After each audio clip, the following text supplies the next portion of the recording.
Oke, selamat siang teman-teman semuanya. Apa kabar? Gimana kabarnya hari ini? Boleh dong reaksinya? Kabar baik, Kak. Oke, kabar baik ya. Anissa juga udah jempolnya. Mantep, jempolnya udah goyang ya. Jadi, seperti janji kita pada hari ini, teman-teman, kita bakalan menghadiri layanan bimbingan kelompok kita sekitar 1 jam ke depan. Nah, judulnya apa sih layanan bimbingan kelompok kita hari ini? Judulnya itu Pendaki Gunung Kesuksesan. Waduh, nah kali ini judul kita ini bakalan dibahas dengan kacamata adversity question atau daya juang, teman-teman. Tapi sebelum cuap-cuap papap kepanjangan, aku mau perkenalkan diri nih. Jadi, halo semuanya.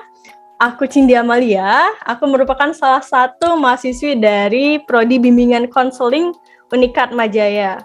Nah, jadi layanan bimbingan kelompok ini adalah salah satu tugas UAS saya. Jadi, ayo kita lakukan bimbingan kelompoknya dengan harapan teman-teman semua bakalan dapat sesuatu dari layanan bimbingan kelompok ini. Oke? Nah, tapi sebelum masuk ke pembahasan kita, ada baiknya segala sesuatu kita mulai dengan doa ya guys. Jadi, ada yang berkenan untuk memimpin doa pembuka kita hari ini? Boleh? Mungkin Mika kali ya? Oke Kak, oke. Saya izin off cam Kak. Sinyalnya lagi nggak kuat. Iya. Oke. Mari teman-teman semua dan juga Kak Cindy, sebelum mulai kegiatan bimbingan kelompok pada siang ini, kita mulai dengan doa. Saya pimpin menurut kepercayaan saya Protestan. Tuhan, terima kasih karena Engkau telah mengumpulkan kami di Zoom ini Tuhan pada siang hari ini. Sekarang kami akan melakukan bimbingan kelompok yang akan dibimbing oleh Kak Cindy. Sertai dan pimpin agar bimbingan kelompok ini dapat berjalan dengan baik sampai akhir acara nanti Tuhan. Terima kasih Tuhan, dalam nama-Mu kami berdoa dan mengucap syukur. Amin.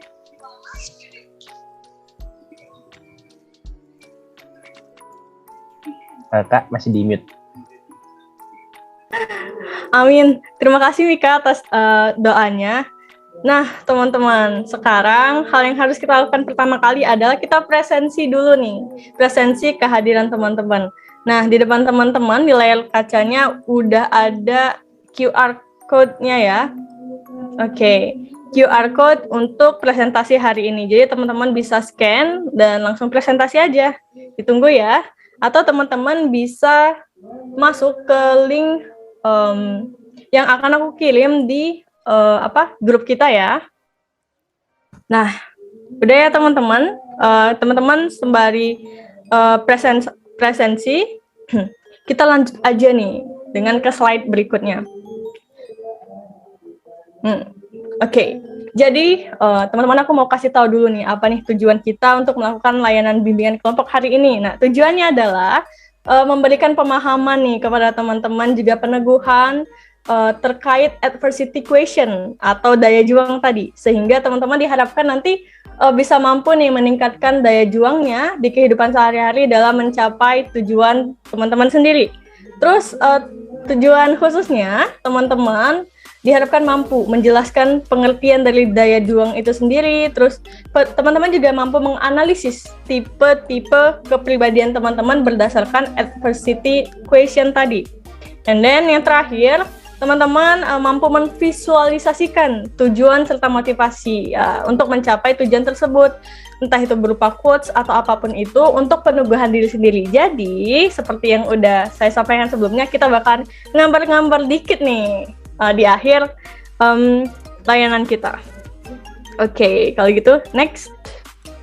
Nah teman-teman, sekarang kalau teman-teman bisa lihat di sini ada peta bimbingan kelompok kita gitu. Yang pertama, kita bakalan ke pencapaian pertama kita, yaitu kita bakalan bahas tentang konsep dasar dari adversity question. Apa sih pengertiannya, aspeknya, dan yang lain-lain gitu. Nah, di pencapaian kedua, di gunung kedua, kita bakalan menganalisis diri kita sendiri. And then di pencapaian ketiga atau di gunung ketiga, kita akan membahas bagaimana cara meningkatkan adversity question kita, dan yang terakhir di sasaran utama kita bakalan memvisualisasikan tujuan serta motivasi kita untuk mencapai tujuan itu gitu. Gimana teman-teman? Kayaknya udah nggak sabar nih ya untuk kita ke pencapaian pertama kita dulu nih. Oke, lanjut dulu. Nah, teman-teman, untuk mengawali sesi kali ini, kita bakalan nonton video nih. Nah, video ini, teman-teman, tentang daya juang itu sendiri. Jadi, aku harap teman-teman nonton videonya dengan seksama. Karena apa? Karena hari ini kita bakalan membahas video ini lebih dalam gitu. Enjoy, teman-teman.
Nah, teman-teman, itu tadi adalah video yang menyangkut tentang pembahasan kita hari ini. Jadi sekarang, teman-teman, aku mau tahu nih tentang video tersebut. Jadi isi video tersebut apa sih? Ada yang bisa sharing ke kita? Ayo guys. Ada yang bisa sharing atau alur cerita atau isi dari video tersebut? Boleh? Ayo, siapa yang bersedia?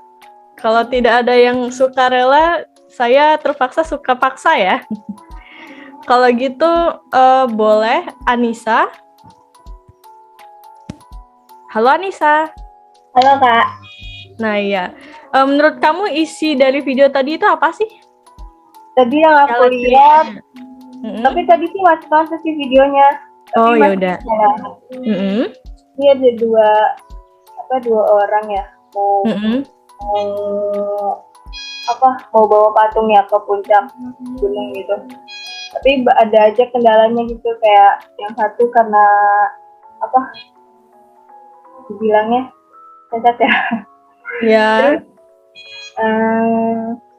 kendalanya ya karena dia cacat, terus pakai kaki sama tangan tambahan gitu, terus jatuh. Kayak temennya yang satu ngambilin ke bawah, terus yang satunya yang cacat itu dia berusaha buat ngebantu temennya ya. Terus yang tadi pas di terakhir lagi ada burung rese, dia nyanyi bikin patungnya jatuh lagi, tapi akhirnya nyoba lagi buat bawa lagi ke atas. Betul banget. Jadi itu menceritakan tentang dua orang yang mau bawa patung ke atas puncak, tapi di dalam perjalanannya tuh banyak banget rintangan gitu. Nah, menurut Anissa sendiri, apakah video itu kalau dikaitkan dengan tema kita hari ini, video itu tentang apa sih? Oke. Kan tema kita, iya, betul banget. Nah, tentang berjuang. Walaupun tadi waktu dia udah selesai, dia udah benar-benar bisa taruh statue itu atau patung itu di atas, ternyata itu belum jadi akhir itu. Ternyata masih ada permasalahan lagi yang mengharuskan mereka untuk bagusnya mereka bangkit lagi gitu kan ya, teman-teman. Nah, jadi hari ini bener banget kita bakalan bahas tentang daya juang teman-teman semua dalam mencapai tujuannya. Kalau di video tadi tujuannya adalah menaruh statue itu ya patung di puncaknya. Jadi intinya itu pelambang puncak kesuksesan gitu ya. Nah, teman-teman. Nah, sebelum masuk tentang pengertian daya juang itu sendiri, teman-teman, kita sekarang mentimeteran dulu yuk. Kita mentimeteran, gimana caranya? Teman-teman ke Google, ketik menti.com. Nah, terus masukkan tadi ini kodenya 20283627. Nah, di situ teman-teman nanti diminta untuk jawab pertanyaan, apa sih yang dimaksud dengan daya juang atau adversity equation menurut kalian masing-masing gitu. Oke? Apabila ada kendala, teman-teman bisa langsung aja ketik di ini. Ketik di chat ya. Di chat Zoom gitu, nggak apa-apa. Nanti bisa kita bacakan, sama-sama kita bacakan ya. Oke. Ayo guys. Ini ya kodenya ada 20283627. Silahkan ke menti.com ya. Atau bisa melalui chat gitu. Chat Zoom boleh.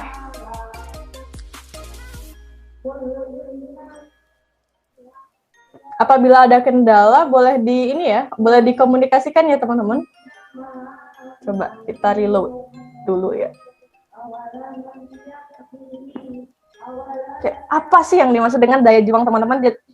menurut teman-teman itu sendiri, karena aku asumsikan dan aku yakin juga teman-teman udah sering dengar nih, aduh daya juang itu apa sih di kehidupan sehari-hari gitu. Wah, ada teman-teman nih, yang satu teman yang udah kasih pendapatnya. Dia bilang daya juang itu adalah kemampuan seseorang untuk menghadapi segala tantangan atau rintangan untuk mencapai tujuannya. Oke, ada lagi teman-teman? Di chat Zoom juga nggak apa-apa ya. Kita tunggu nih. Ayo, boleh. Ada lagi?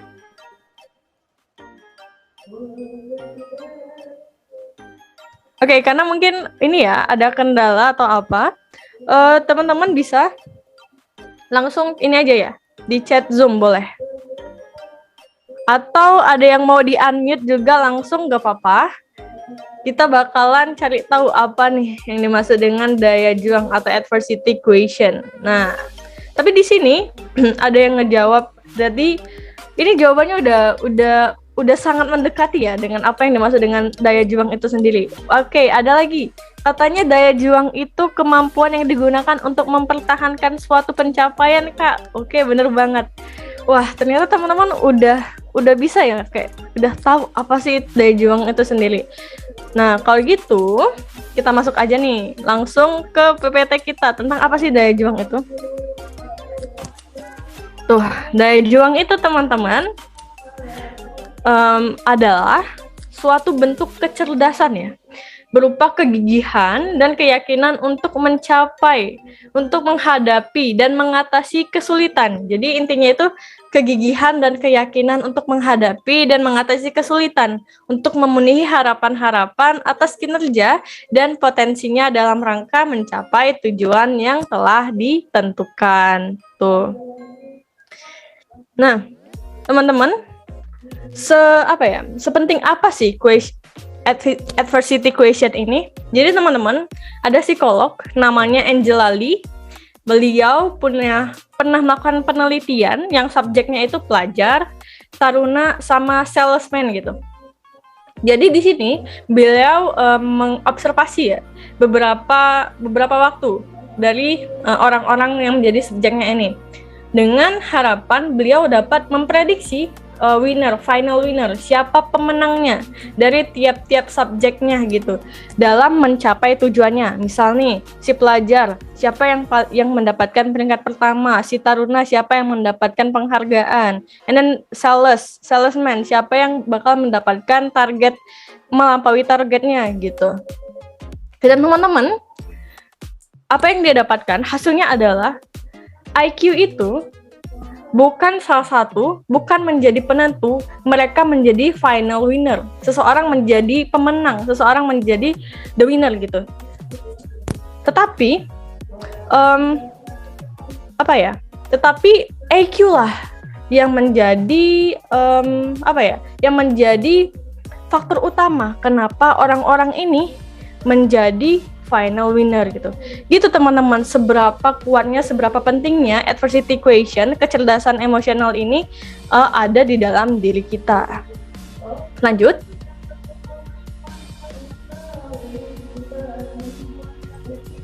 Nah, di sini teman-teman ada aspek-aspek dari adversity equation-nya ini. Jadi ada 4 aspek gitu ya. Ada control, ada origin, ada range, sama ada endurance. Nah, teman-teman apa sih itu sendiri? Ada yang mau bacain gak nih dari aspek pertama, misalnya control? Teman-teman? Mungkin siapa ya? Tia boleh ya? Tia boleh baca untuk aspek pertama? Oke, tapi suara aku putus-putus nggak? Enggak. Lancar Tia. Oke, yang pertama ada control atau kendali, berkaitan dengan seberapa besar orang mengendalikan kesulitan dan sejauh mana individu merasakan bahwa kendali itu berperan dalam peristiwa yang menimbulkan kesulitan. Nah, betul banget. Jadi teman-teman, aspek pertama dari adversity equation atau daya juang ini adalah kontrol. Di mana kita merasa punya kendali atas apa yang kita bisa lakukan gitu. Nah, untuk aspek kedua sendiri, ada yang mau membacakan? Boleh? Anissa nih, boleh nih. Dia udah on cam nih. Silahkan Oke, Anissa. yang kedua itu ada suara aku kan Kak? Ada. Jelas kok. Yang kedua itu origin atau ownership. Origin merupakan kemampuan individu dalam menempatkan rasa bersalah atau kesulitan dan kegagalan yang dihadapinya. Sedangkan ownership merupakan kemampuan individu atau tidak penyebab Oke, terima kasih Anissa. Nah, teman-teman, jadi aspek keduanya ini ada dua. Ada origin sama ownership. Jadi origin itu intinya kita itu mampu menempatkan rasa bersalah. Jadi kita tuh nggak dikit-dikit menyalahkan orang atau nggak dikit-dikit menyalahkan diri kita sendiri gitu. Jadi kita tahu, oh ini tuh ada salahnya di sini. Tapi tidak serta-merta menyalahkan seseorang gitu. Sedangkan ownership tuh kita mampu untuk mengakui kita punya andil nih. Oh, ada andil kenapa ada kesalahan tersebut, ada permasalahan tersebut. Kita mengakui kesalahan kita. Misalnya. Nah, untuk aspek ketiga sama keempat nih, ada yang mau buat bacain? Saya Kak. Oke, boleh. Yang ketiga ada reach, merupakan kemampuan individu memperkecil akibat dari kesulitan agar kesulitan yang dihadapi tidak mempengaruhi sisi lain dari kehidupannya. Dan yang keempat? Lanjut, Olin. Yang keempat ada endurance, merupakan kemampuan individu untuk bertahan dalam kesulitan yang dihadapinya. Nah, oke, terima kasih Olin. Jadi teman-teman, aspek ketiga itu ada reach. Artinya kita tuh mampu meminimalisir kesulitan itu. Kita mampu meminimalisir resiko dari permasalahan tersebut gitu. Nah, untuk endurance sendiri, nah itu tuh terkait dengan ketahanan kita dalam menghadapi kesulitan-kesulitan yang ada di dalam kehidupan kita gitu. Nah, selanjutnya kalau udah ada yang ingin bertanya tentang aspek adversity quotient, atau kalau sudah ngerti semua boleh jempolnya digoyang teman-teman reaksinya. Oke, terima kasih. Nah, untuk reaksinya kita lanjut ya ke slide berikutnya. Nah, jadi teman-teman di adversity quotient ini ada namanya tipe-tipe kepribadian. Ada 3 nih teman-teman. Nah, jadi aku harap teman-teman perhatiin ini karena apa? Karena kita akan menganalisis diri kita sendiri tentang tipe mana sih kita nih sebenarnya gitu. Nah, untuk tipe kepribadian pertama adanya namanya abandoner. Nah, ini tuh orang-orang kayak gini tuh dia tuh cenderung untuk menghindari kewajiban, mundur dan menyerah tanpa usaha. Nah, kalau kesuksesan itu diibaratkan sama puncak gunung, orang-orang di tipe ini tuh dia dia cenderung untuk menolak untuk mendaki. Dia bahkan untuk mendaki aja nggak ada niat gitu, nggak mau. Dia belum ada usaha gitu teman-teman. Nah, ada yang bisa kasih contoh nggak nih? Orang-orang kayak gini tuh orang-orang yang kayak gimana sih kalau di kehidupan perkuliahan gitu? Coba, boleh? Mika, coba. Boleh kasih contoh nggak sih tentang tipe kepribadian yang kayak gini kalau di kehidupan perkuliahan? Gimana Kak? Ini kan ada tipe abandoner ya. Kalau di kehidupan perkuliahan, ini tuh orang-orang nih yang tipe-tipe kayak gimana? Contoh misalnya nih, oh ini nih orang yang kalau ngerjain tugas males, ya udah nggak usah dikerjain aja gitu. Gitu. Kamu bisa kasih contoh lain? Mungkin ini kali ya, kayak mungkin kayak kita ini udah dikasih, kalau tadi kan malas, kalau saya kayak dari dosen PA udah minta, misal kamu nih bisa lo ambil SKS-nya sekian, tapi dia kayak nawar, bisa nggak Bu segini gitu. Oh iya betul. Kayak kan harusnya itu jadi kayak mungkin udah dipaketin kewajibannya segitu, tapi mungkin dia kayak belum hadapin udah nawar dulu gitu. Oh iya betul banget. Yang dia ditawarin PA-nya, kamu bisa 24 SKS loh, tapi dia enggak 20 SKS aja gitu. Bener banget. Thank you Mika. Iya. Nah, selanjutnya kita lanjut ke kepribadian berikutnya nih. Nah, di kepribadian berikutnya ada yang namanya campers, teman-teman. Nah, campers ini merupakan tipe-tipe yang mudah merasa puas gitu.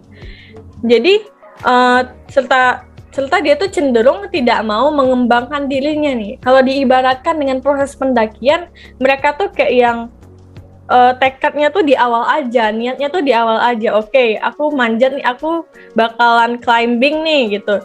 Tapi waktu mereka udah lelah, mereka bosen, mereka di tengah-tengah mereka cepet puas. Oh ya udahlah, di sini juga pemandangannya udah cukup bagus ya, walaupun tadi tujuan aku di puncak gitu.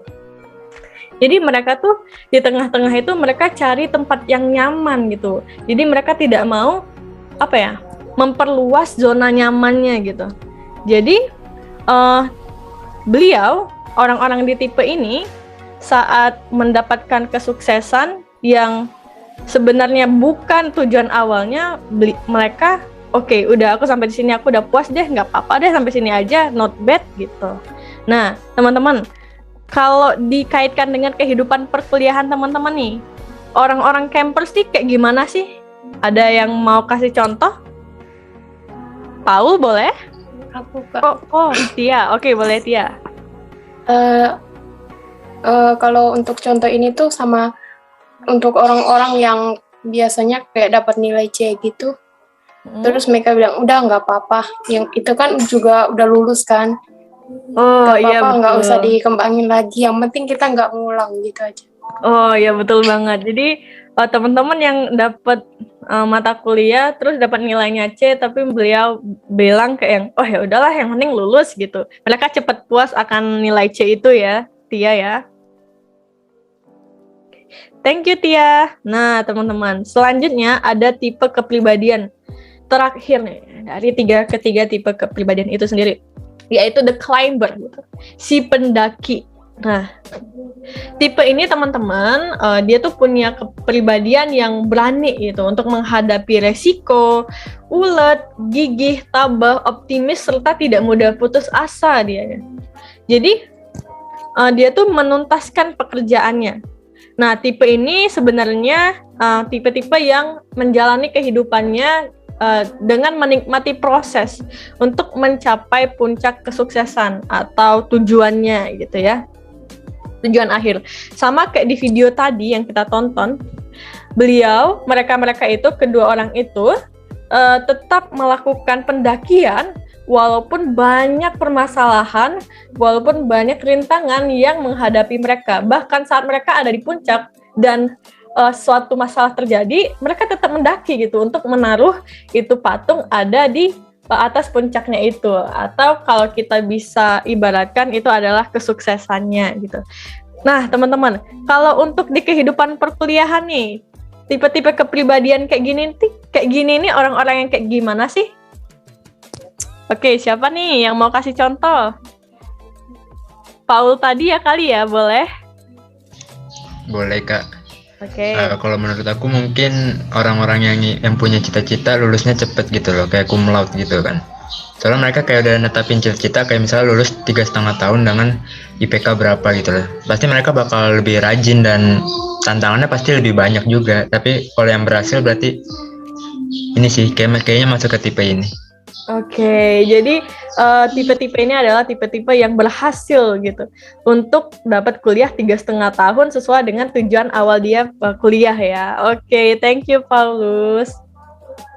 Nah, tadi teman-teman, kalian semua udah tahu tentang 3 tipe kepribadian, yaitu ada abandoner, ada camper, sama ada climber. Nah, jadi sekarang apa yang harus kita lakukan adalah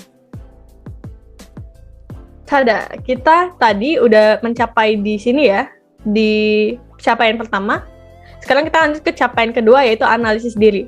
Jadi sekarang aku mau ajak teman-teman ke Mentimeter lagi untuk menganalisis diri teman-teman, gitu ya.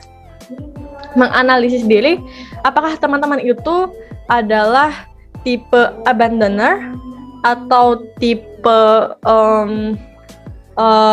campers atau tipe climber gitu ya. Boleh?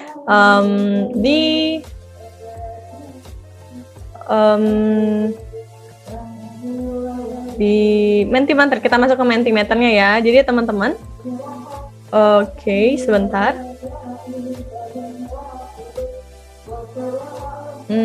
Oh ini.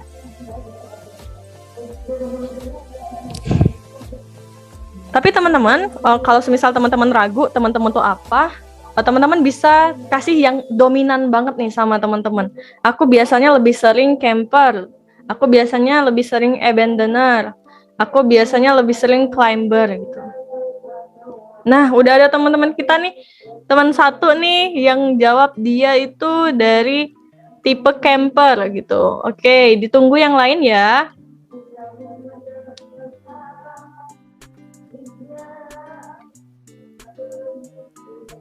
Oke, ada lagi camper.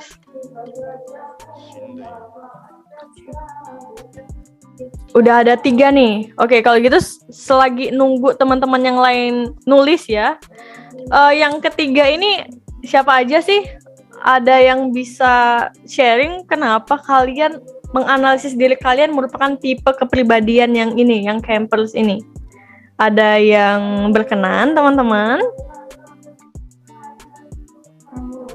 Oke. Saya Kak. Oke. Boleh Olin? Kamu tipe yang campers ya? Iya Kak, yang Oke. camper. Alasan kamu kenapa kamu merasa diri kamu itu merupakan tipe itu?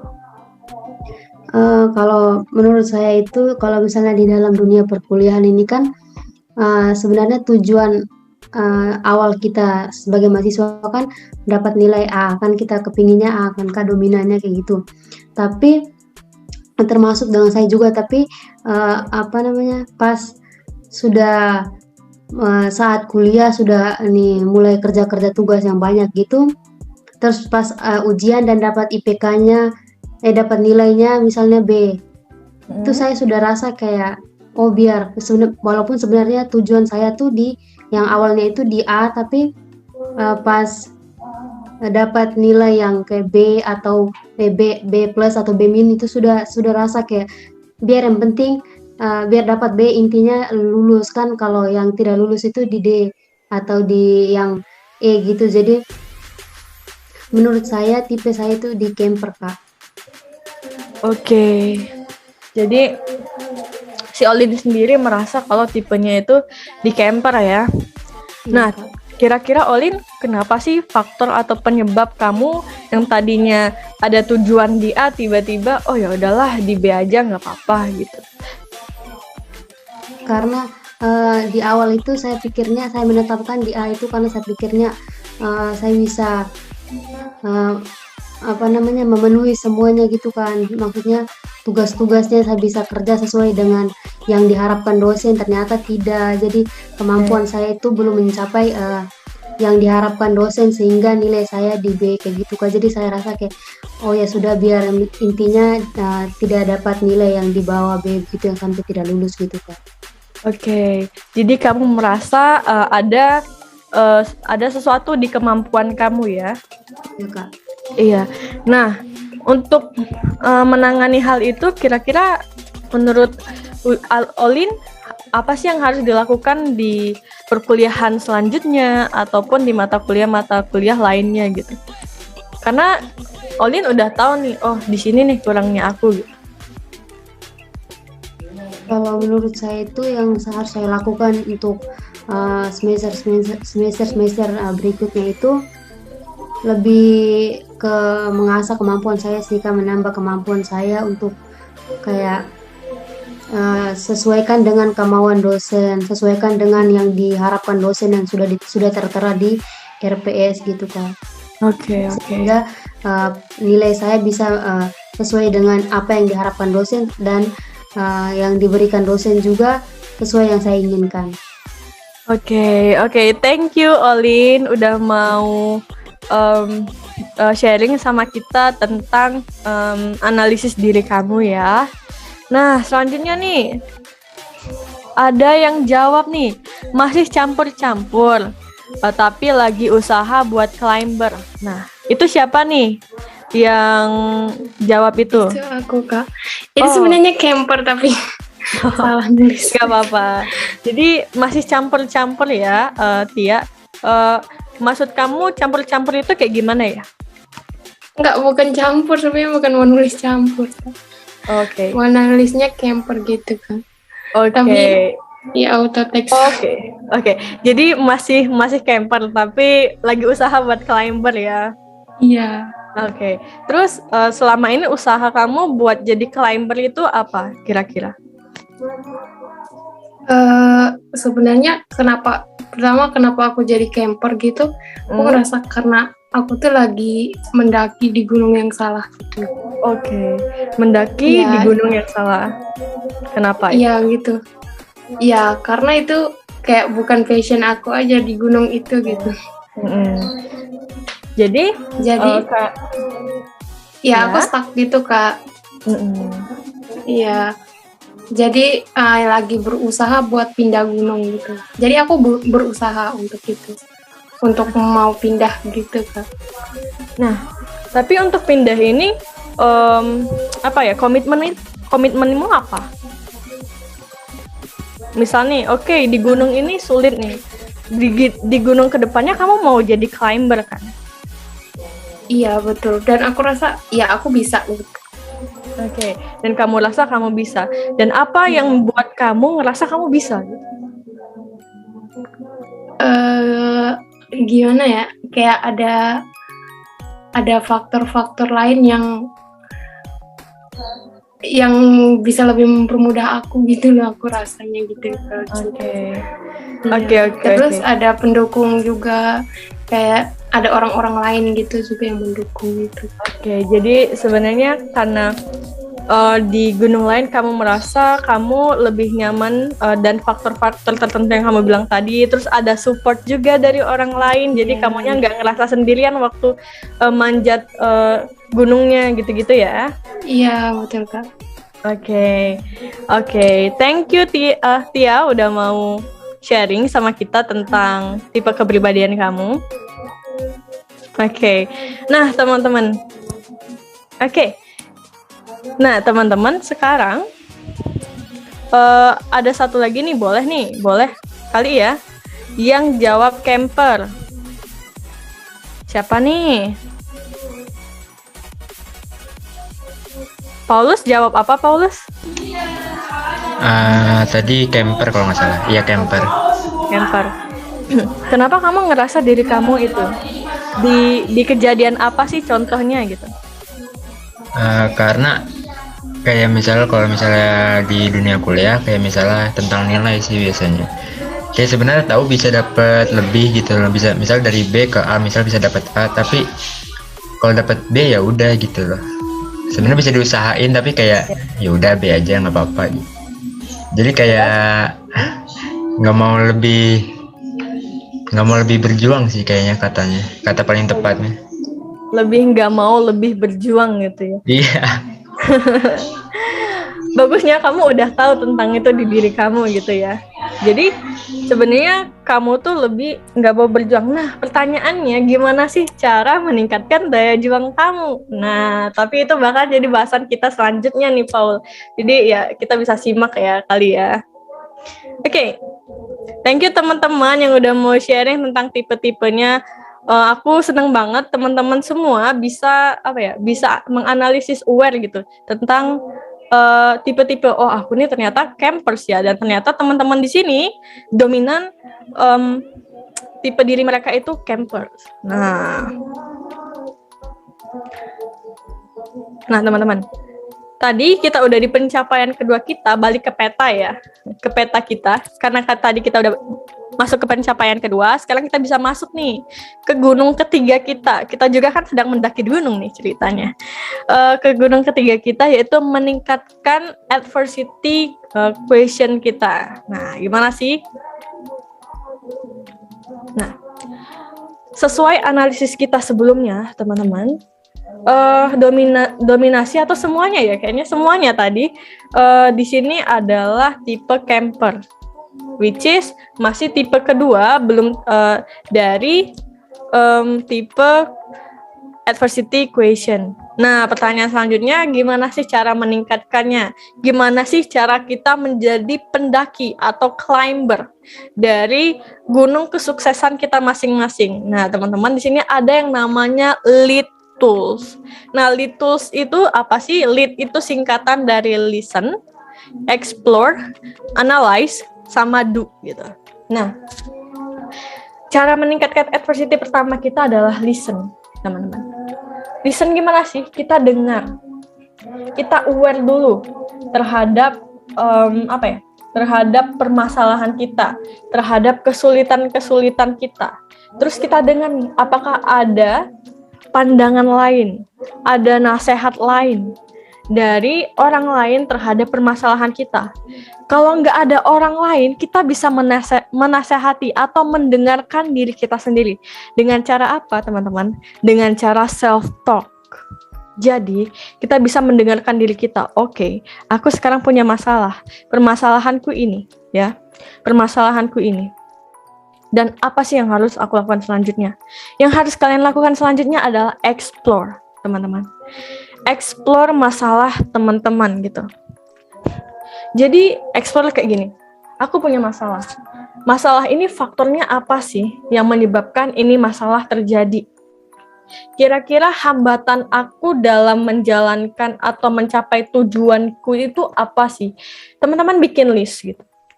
Oke, misalnya tujuan teman-teman adalah untuk lulus mata kuliah tertentu. Misalnya apa ya mata kuliah teman-teman sekarang? Tia boleh kasih tahu mata kuliah kamu satu sekarang apa?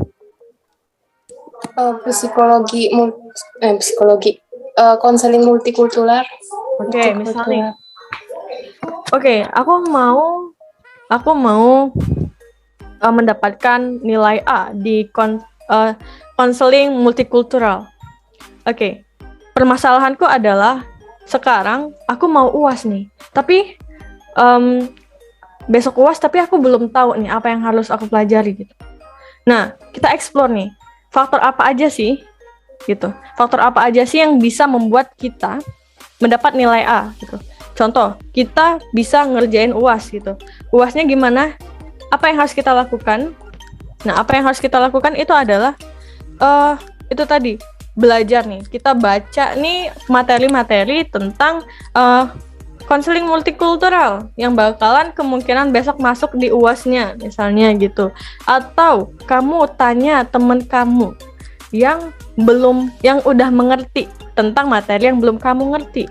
Atau kamu bisa cari di YouTube nih tentang materi di konseling multikultural gitu. Kita explore nih faktor apa aja sih. Misalnya hambatannya apa sekarang? Kita ke hambatan, explore kan. Hambatannya, aku males nih mau belajar besok gitu. Atau, aduh, gimana ya? Aku nggak punya internet nih buat explore materi itu gitu.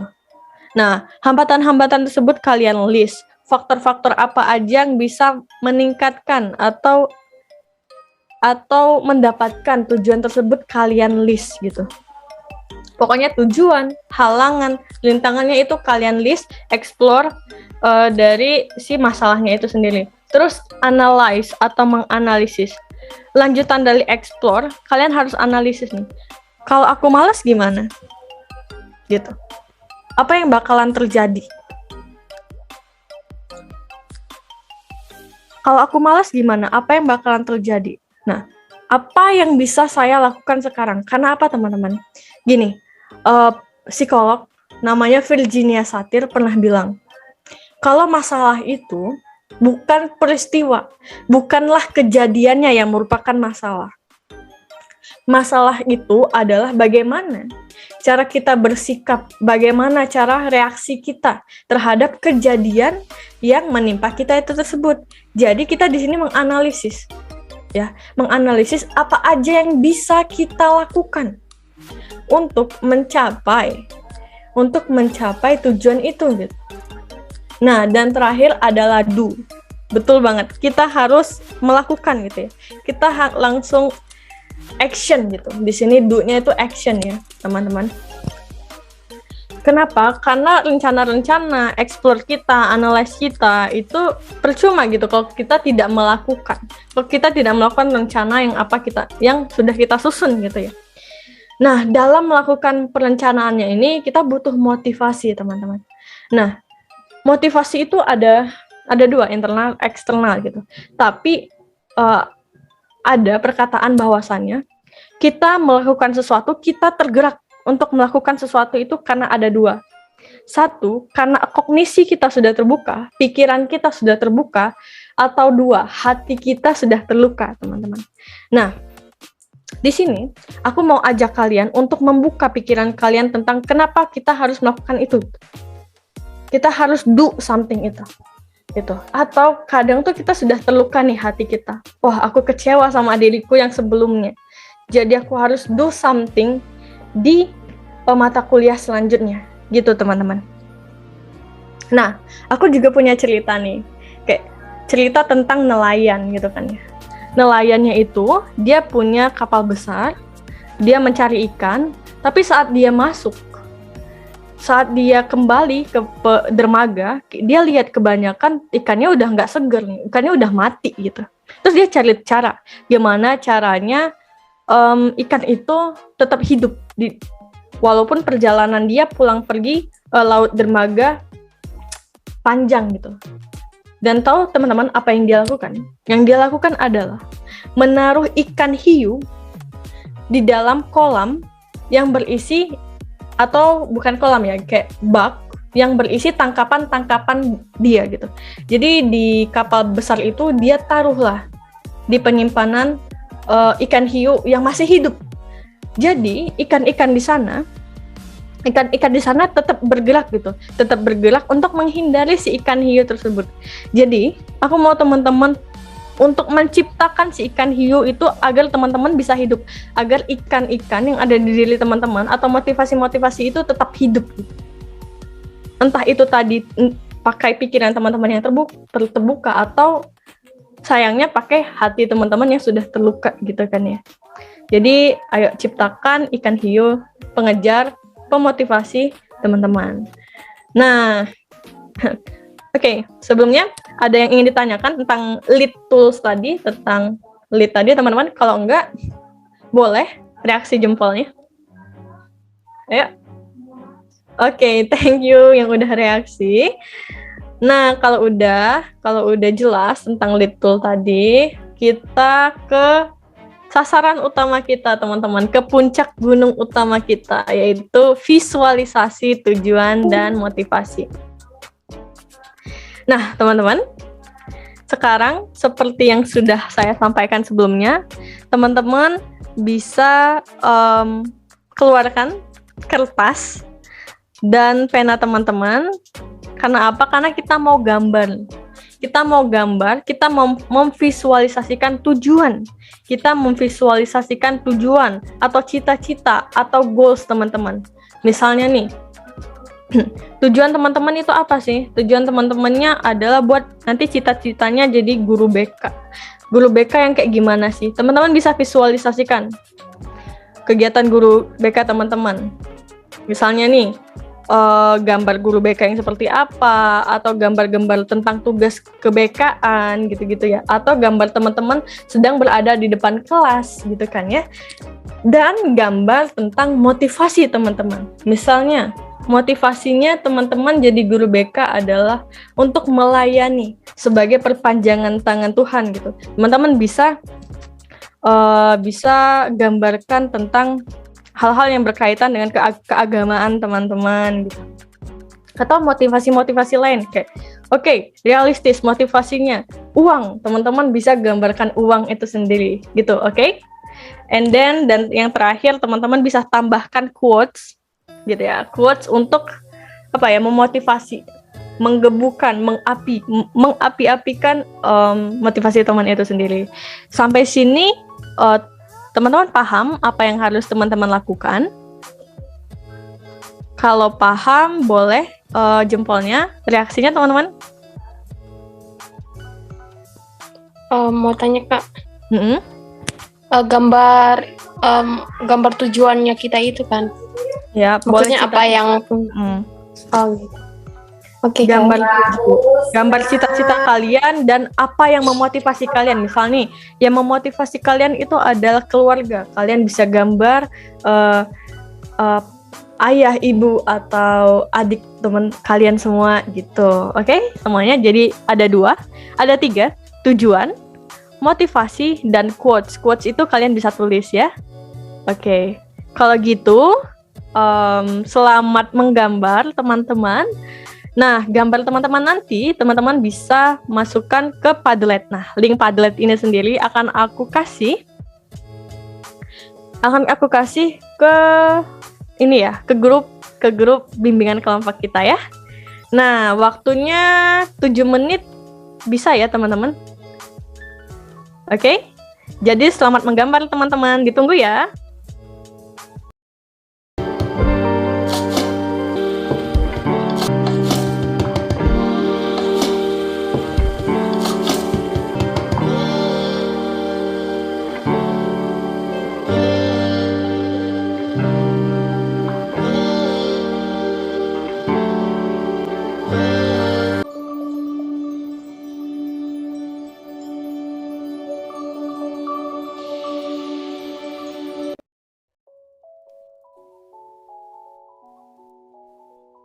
Oke, teman-teman gimana? Udah atau belum nih gambarnya?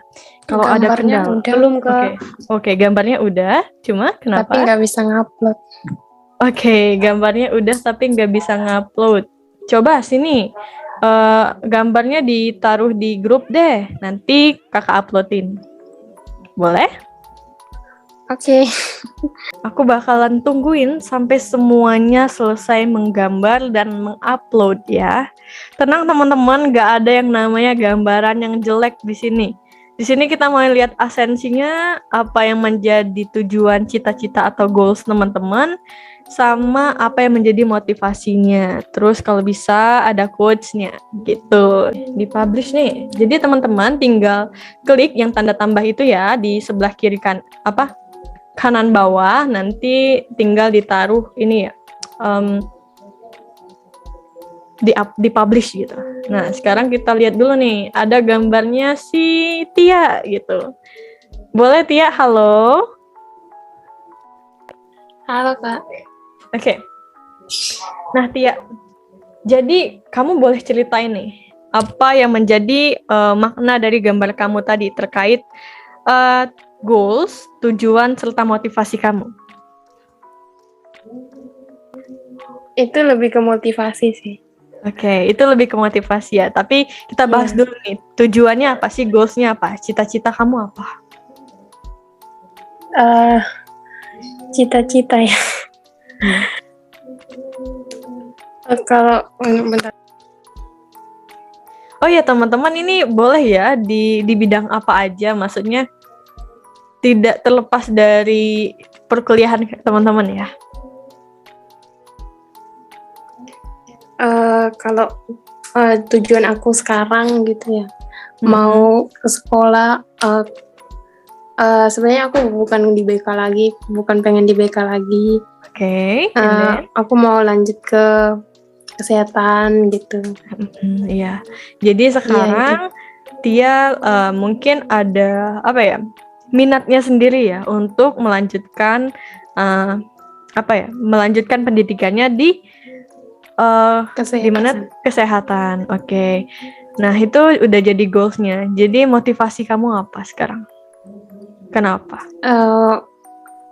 Kenapa? Karena ya pengen, maksudnya di sini tuh aku kerja di kesehatan itu, aku lihat dari gajinya gitu, Kak. Oke. Jadi Iya. Kenapa? Jadi itu yang memotivasi kamu ya? Salah satu yang memotivasi. Terus? Iya. Terus ya itu dari gaji itu aku mungkin bisa membantu adik buat kuliah gitu, membantu orang tua yang emang sekarang lagi kesusahan dalam ekonomi gitu.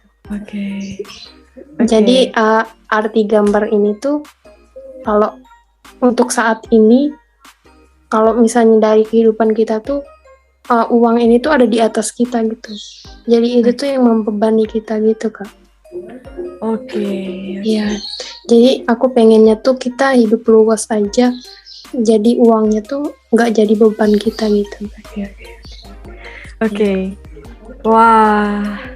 Jadi sebenarnya di sini apa yang udah Tia bilang ternyata ada beban, ada beban sekaligus motivasi ya yang membuat kamu menetapkan goals baru kamu, yaitu finansial ya, Tia, uang. Iya betul. Supportnya juga tujuannya juga sekaligus itu, jadi supportnya dari keluarga dan tujuannya juga tadi ya motivasinya buat ngebantu adik misalnya nanti sekolah gitu-gitu ya, Tia ya. Iya betul Kak. Oke. Nah sekarang aku mau ajak kamu nih, seberapa kuat nih keinginanmu gitu, atau seberapa kuat daya juangmu gitu, untuk cita-cita itu bakalan terrealisasi. Keinginan dulu deh. Kalau mau bilang keinginan, kalau dilihat dari perjuangan aku ya, kan aku tujuan sekolah itu di luar negeri gitu. Oke. Jadi yang sekarang aku lagi berjuang itu dalam aku lagi belajar bahasa gitu. Karena Oke. bahasanya emang susah banget gitu. Oke. Jadi itu yang di aku berjuang sekarang. Aku belajar bahasa terus lagi suka nonton gimana sih orang di luar sana belajar, makanya di sekolah gitu kan. Aku dengar mentalnya harus lebih kuat gitu. Iya. Cara belajar mereka beda. Nah itu yang sekarang aku lagi pelajari gitu. Oke, jadi saking kamu ingin cita-cita ini tercapai, kamu sekarang sudah mempersiapkan diri kamu ya. Entah tadi itu dari kayaknya mental, and then segi kemampuan atau skill bahasa gitu ya. Iya betul. Sekarang kita berandai-andai nih, Tia. Apa yang bakalan kamu rasakan kalau kamu berhasil mencapai cita-cita kamu itu? Bayangin aja. Kalau dilihat dari yang tadi aku bilang gaji gitu ya, gaji di luar sana tuh kan gede gitu kan. Kayak aku bayangin aku udah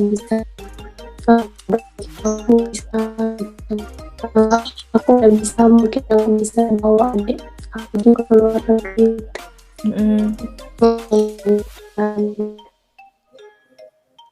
Oke.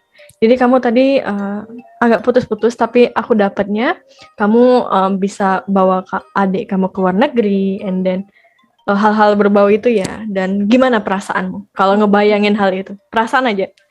Omongannya, emosinya apa? Perasaannya senang kah? Senang, terus kayak kalau misalnya yang aku bayangin cita-cita aku tercapai itu kayak juga terharu juga gitu. Oke. Nah sekarang, dan aku yakin, aku asumsikan kamu mau perasaan itu ada nantinya. Kenapa? Karena kamu mau cita-cita itu ada. Nah, sekarang aku mau kamu tahu, kamu pasti mau merasakan perasaan itu kan, suatu saat nanti, Tia? Iya, betul. Nah ya, saat kamu down, aku mau kamu untuk mengingat gimana perasaan itu, perasaan kamu hari ini membayangkan apabila cita-cita kamu terpenuhi. Di saat kamu down, di saat kamu butuh motivasi, aku sarankan kamu untuk apa ya? Untuk merasakan lagi perasaan itu. Tapi karena apa? Karena di saat kamu tidak berjuang lagi, Tia, di saat kamu berhenti berjuang, otomatis kamu tidak akan pernah merasakan perasaan itu suatu saat nanti, iya kan? Iya, so semoga sukses untuk goals kedepannya. Aku harap kamu bisa selalu dihujani keberuntungan biar bisa tercapai, dan semoga bangkitnya daya juang kamu untuk untuk mencapai tujuan kamu. Oke? Ya, terima kasih kan. Oh ya, untuk quotes-nya sendiri kamu ada hal nggak yang bisa memotivasi kamu? Kalau quotes gitu Iya. Belum kepikiran. Oke, nggak apa-apa, belum kepikiran. Tapi yang tadi semoga sukses ya, Tia. Iya Kak, terima kasih Kak. Sama-sama. Oke, nah teman-teman, ada lagi Kak yang mau sharing hasil gambarnya? Ayo, ditungguin nih. Kalau ada yang berkendala buat upload, boleh di-share di grup. Nanti saya bantu ya. Atau ada yang mau on cam nih, langsung nunjukin gambarnya gitu. Oke, kita itu lagi ke Mika kali ya. Halo Mika. Halo Kak, Gimana? Udah sampai mana? ini nggak bisa upload nih. Gimana ya? Apa kirim lewat grup aja ya? Iya boleh, kirim lewat grup aja. Nggak apa-apa guys, kirim lewat grup aja ya. Nanti aku bantu. Ini gambarnya ancur-ancuran lagi nggak niat gambar. Tapi jelas sih. Jelas Udah kok. Oke, yang penting kamu bisa tahu makna dari gambar kamu itu sendiri gitu. Iya dong Kak. Iya. Oke, sebentar ya. Aku bantu upload. Yang lain juga ya, langsung bisa aja ya ke grup kita. Nanti kita bantu upload. Oke. Nih. Kita ke siapa dulu nih? Boleh Mika dulu ya. Yang lain ditunggu ya sekali selagi bahas tentang Mika. Oke Mika, gimana nih? Apa tuh yang kamu gambar gitu? Boleh ceritain? Oh, ini ya. Ya itu kan ada kayak satu anak orang. Dari situ ya aku ketika besoknya setelah lulus aku udah jelas karena udah ikatan dinas, jadi guru BK Oke. di Yayasan Penabur, tapi sekolahnya nggak tahu di mana. Jadi intinya saya untuk beberapa tahun ke depan tuh lulus sudah jadi guru BK. Oke. Nah, ya saya pastinya sambil guru BK itu ambil proses juga untuk paling setelah 2 atau 3 tahun menjadi guru BK, usaha ambil Halo Mika. Usaha ambil? Ya tadi ambil maaf, S2 konseling. Oke. Aku terputus tadi.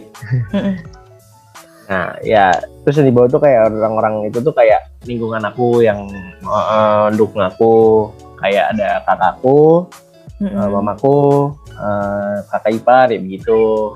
Oke.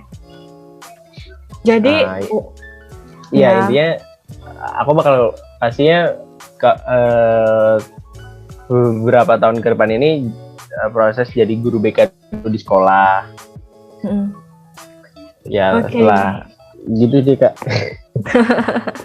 Good banget ya. Ternyata kamu udah punya goals-nya dan itu cukup detail ya, karena kamu udah tahu. Abis itu bahkan sekolahnya pun kamu udah tahu ya maksudnya. Dan it's good for you gitu. Kamu mau jadi guru BK di suatu sekolah, 2-3 tahun kemudian kamu mau ambil S2 untuk konselingnya sendiri. Amin ya. Amin. Nah, tadi kamu juga cerita nih tentang supportnya. Supportnya itu lingkungan kamu sendiri. Seberapa besar sih support mereka, atau seberapa besar pengaruh dari support mereka terhadap daya juang kamu? Yang tadi ya, yang support ini, yang motivasinya, yang memotivasi saya. Ya ini salah satunya dari mama, itu kayak nyari beasiswa yang hingga saya ikatan dinas ke Penabur. Itu salah satu motivasi. Terus kayak abang saya bilang, oh ya udah ambil aja. Ya pokoknya mereka selalu mensupport sih. Oke. Jadi support mereka tuh bukan sekedar verbal aja ya. Ternyata mereka supportnya bener-bener yang sampai mereka cari beasiswa buat kamu, segala macam, ikatan dinas gitu-gitu ya Mika ya? Iya. Oke, good. Nah, coba nih sekarang kamu dengan lantang gitu tentang quotes kamu nih. Ayo bacain. Sebenarnya ini quotes dari kartun sih Kak. Tapi kayak bagus aja. Iya. Menuju Coba tak terbatas dan melampauinya. Menuju tak terbatas dan melampauinya. Oke, good. Thank you Mika sama sharing-sharingnya. Iya. Halo? Halo teman-teman?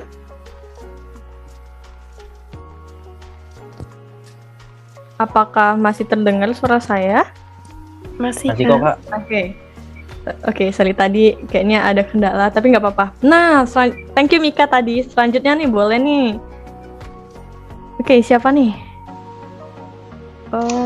Punya aku, Kak. Punya Paul ya? Iya. Oke, gini kali ya. Nah, kalau boleh cerita nih, agak miring ya, gimana caranya? Gak apa-apa. Kalau boleh cerita nih, apa nih isi dari gambaran kamu? Nah, itu pokoknya cita-citanya tuh mau jadi guru BK. Terus motivasinya tuh orang tua sama uang. Karena saya suka uang. Terus kalau quotes-nya itu kejar cita-cita tanpa pernah menyerah. Oke. Kejar cita-cita tanpa pernah menyerah. Itu quotes dari kamu sendiri ya? Iya. Itu tadi realistis banget ya, motivasi. Tapi seberapa pengaruh itu motivator buat kamu? Kalau misalnya motivasinya, yang pertama itu orang tua. Kenapa? Karena orang tua yang ngebiayain kuliahnya, terus yang juga nyaranin, terus juga bapak tuh udah kayak ngasih tahu kalau misalnya habis lulus nanti kesini aja. Kebetulan bapak tuh kerja di SMA Teresia, Jakarta Pusat. Jadi katanya kalau udah lulus langsung ke situ aja. Nah, yang kedua itu uang ya, karena emang suka aja sih sama uang. Oke. Nah, kita lihat nih. Kalau udah udah ada semua nih ya ternyata. Di sini ada ini nih, siapa nih? Yang gambar ini, boleh sharing.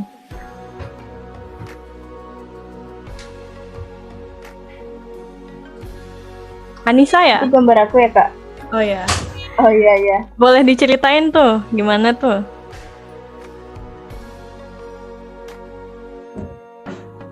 Halo, Anissa?